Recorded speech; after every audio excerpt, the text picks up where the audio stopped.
Hey everybody, it's Will, And Will. and this is a two-way games beginner's guide to the Division.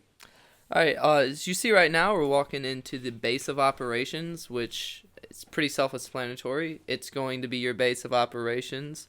You're going to have three separate wings in here, a medical, tech, and security wing that are all upgradable as you play.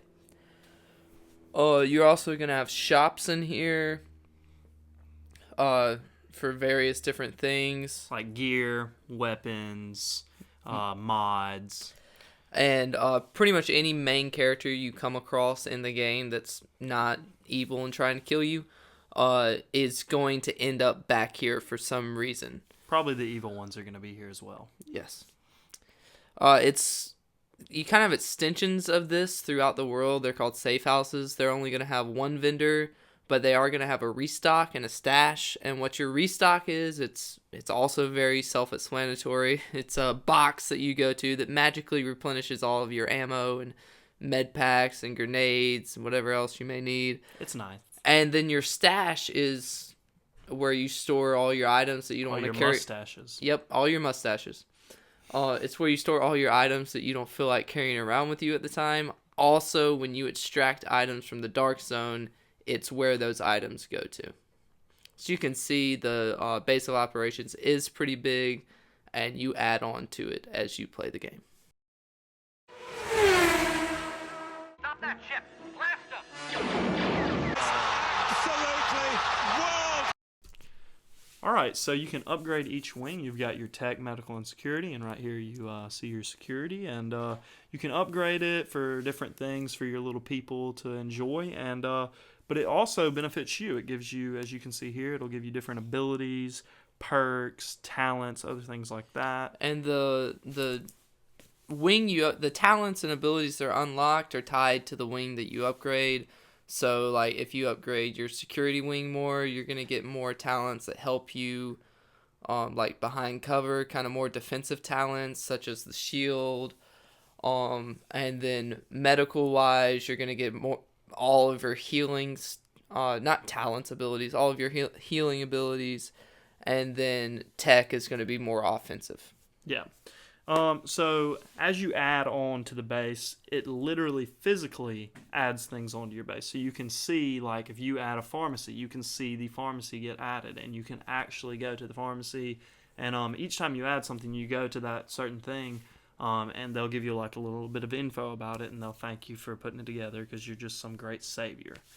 And some of the stuff you add also gives you new vendors and different places. Like there's one place in the security wing you can add where you can actually go every hour and check a chest, and it'll have stuff that people have gathered for you. Yeah, it's called the procurement.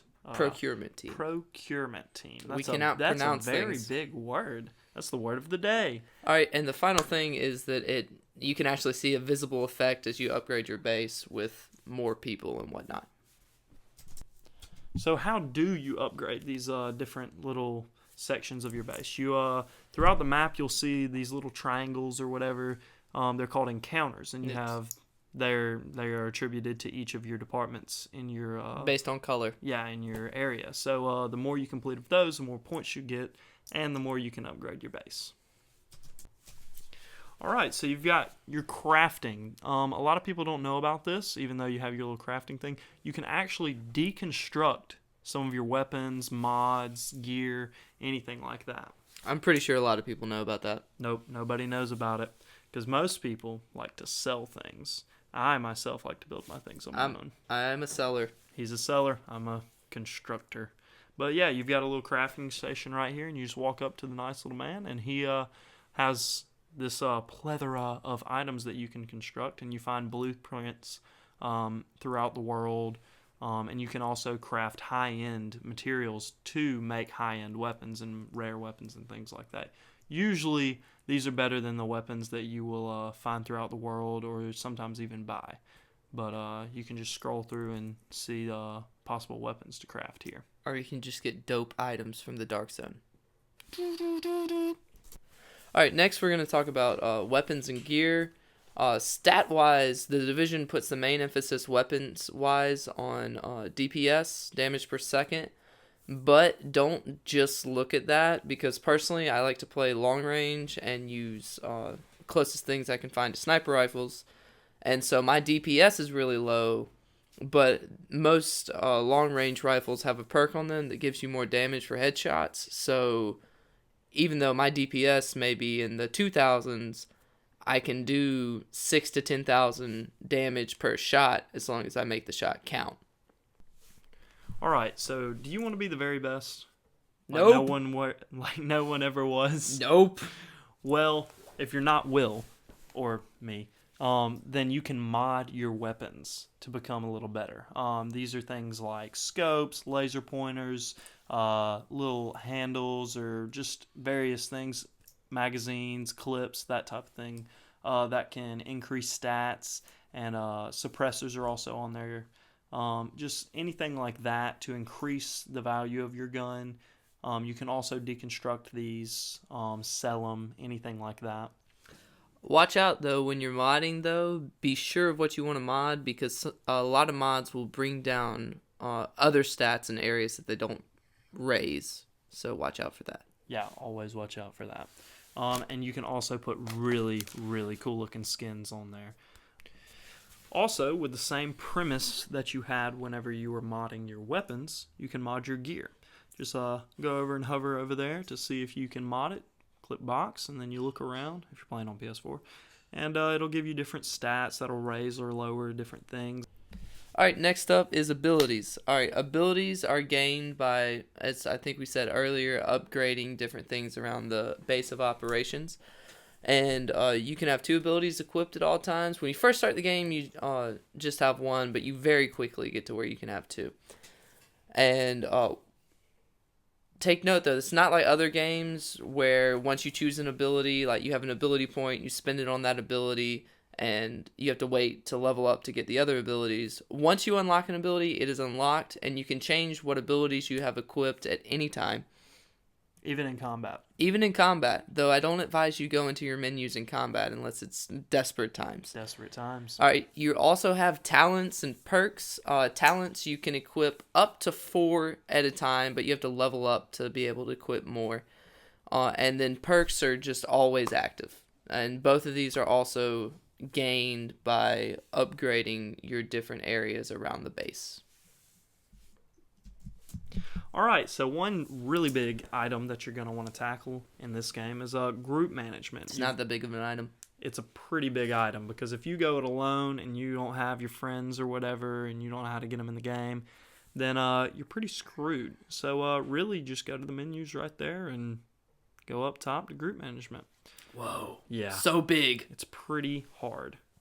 So yeah, your intel, you just go in the menus, and you can also check that and see These are what your collectibles throughout the game. Yeah, sorry, I should have mentioned that. But yeah, you can go check your field data, see how you have everything locked up there, and then you can also check out these really cool videos.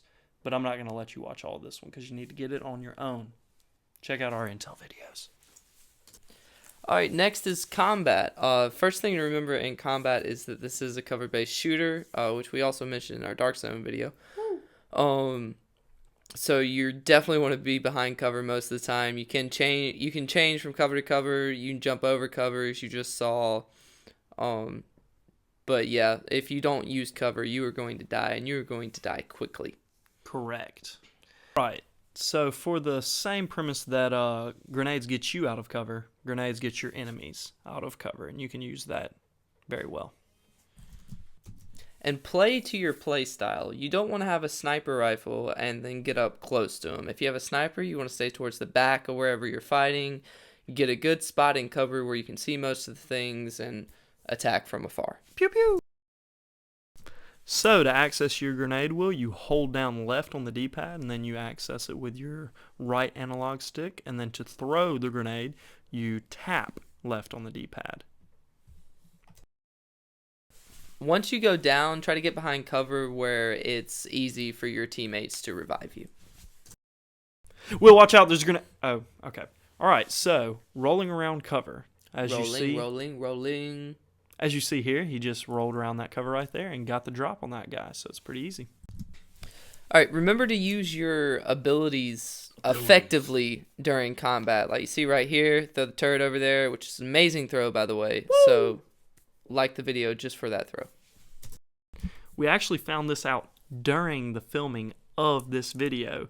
You can revive yourself with an upgraded health station, which is freaking awesome. You probably shouldn't be listening to our tips, considering we figured this out while playing. Woo!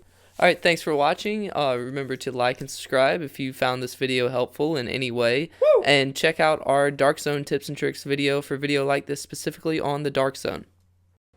You may or may not want to listen to our tips. We weren't like super spectacular. We were awesome, especially for only having two But people. we did play the game, so if you haven't played the game yet, You should definitely listen to us. or you're just starting,